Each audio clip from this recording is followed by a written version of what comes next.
এখানে উপস্থিত অনেকেই সম্মানীয় মানুষজন আছেন। খুব অল্প কিছু কথার মাধ্যমেই বক্তব্য আজ শেষ করব। বক্তব্য বিভিন্ন ধরনের হয়। আমরা এর আগে যে বক্তব্যগুলো শুনেছি তা এতটাই উপযুক্ত বা যথোপযুক্ত, যেটাই বলি না কেন, আমরা যেন এখানে এসে অনেকটাই স্বয়ং সম্পূর্ণ হয়েছি। মানে আমাদের যেটুকু জানা ছিল, যেটুকু আমরা বুঝেছিলাম, যেটুকু জানার মাধ্যমে আমরা রাস্তায় নেমেছি, মানুষকে বোঝানো শুরু করেছিলাম, সেই বোঝাটা যেন আরো কয়েক গুণ বেড়ে গেল আমাদের কাছে। খুব গুরুত্বপূর্ণ কিছু বক্তব্য এই মঞ্চ থেকে আমরাই পেয়েছি।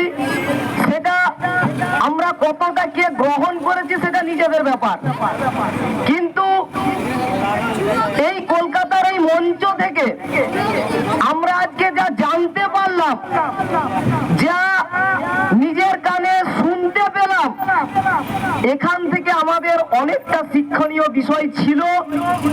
এটা আমাদের জানার বিষয় ছিল। আমরা অনেকটাই অন্ধকারে কেউ কেউ ছিলাম, কেউ কেউ অল্প একটু জানতাম, কেউ কেউ হয়তো একটু বেশি জানতাম, কিন্তু আজকে এই মঞ্চ থেকে যে বক্তব্যগুলো উঠে এলো আমার আগে, এখান থেকে আমরা যেন আজকে অনেকটাই স্বয়ংসম্পূর্ণ হয়ে গেছি সবাই।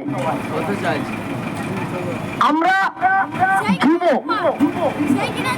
আন্দোলন, আমাদের হাত ধরে এগিয়ে যাওয়ার সম্ভাবনা সবচেয়ে বেশি। তাই এখানের ছোট যুব সমাজের মানুষজন আছে, আমার সমবয়সী এবং আমার বড় এবং ছোট, যারা এই মঞ্চটা তৈরি করার জন্য দুদিন তিন দিন ধরে রাত জেগে এই মঞ্চটাকে সুন্দরভাবে গড়ে তুলেছে, তাদের জন্য আগে আমিও একটা জোরে হাততালি চাই। কারণ আমরা যে এখানে আজ বসে আছি, এটার জন্য কিন্তু এই যুবকগুলো যারা সাইডে দাঁড়িয়ে কিন্তু এতক্ষণ ধরে এই মঞ্চটাকে আরো সুন্দর করে তোলার চেষ্টা করছে, তোমাদেরকে বসার সুযোগ করে দিয়েছে, তাদের জন্যই কিন্তু সম্ভব। আদার্স আর কারোর জন্য সম্ভব নয়। তাই তারা যেমন ভাবে আমাদেরকে এগিয়ে নিয়ে যাচ্ছে, সেরকম ভাবেই যেমন আমরা এগিয়ে যাচ্ছি। এই যুবরাই একদিন পথ দেখাবে, এই যুবরাই একদিন আন্দোলনের অংশ হবে। আর যদি কেউ রক্ত দিতে পারে এই আন্দোলনে, তাহলে যুবদেরাই সম্ভব, যুবদেরাই পারে রক্ত দিতে, রক্ত দিয়ে বিপ্লব করতে, আর বিপ্লব দিয়ে আমাদের অধিকারকে সুন্দরভাবে সুগন্ধিত ভাবে আমাদের হাতে তুলে নিতে।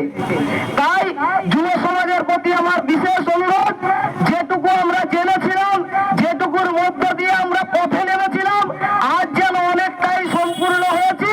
আমাদের কাজ যদি 50% হয়েছিল, আজ থেকে 100% দিয়ে আমাদের এই 1 কোটি 1.5 কোটি মানুষকে বোঝাতে হবে আমরা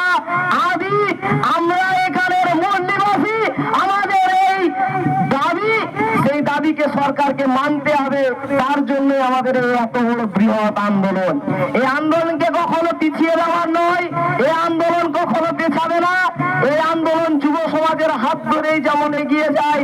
আর যারা অভিজ্ঞ ব্যক্তি এই পেছনে, আমার পেছনে যারা চেয়ারে অংশগ্রহণ করে আছে, তারা বিভিন্ন অফিস আদালত বিভিন্ন জায়গায় তাদের কাজকর্ম করবে। আমাদের কাজকর্ম হবে রাস্তায় রাস্তায়, মঞ্চের নিচে, সাইডে, এই মানুষজনের মাধ্যমে। তাই যুব সমাজের কাছে আমার বিশেষ অনুরোধ, যতটুকু আমরা করেছি তার থেকে যেন আরো ভালো কিছু করতে পারি, তার থেকে যেন আরো ভালো কিছু আমরা এইখান থেকেই নিয়ে যেতে পারি, তার জন্য আমরা অনুরোধ জানাবো।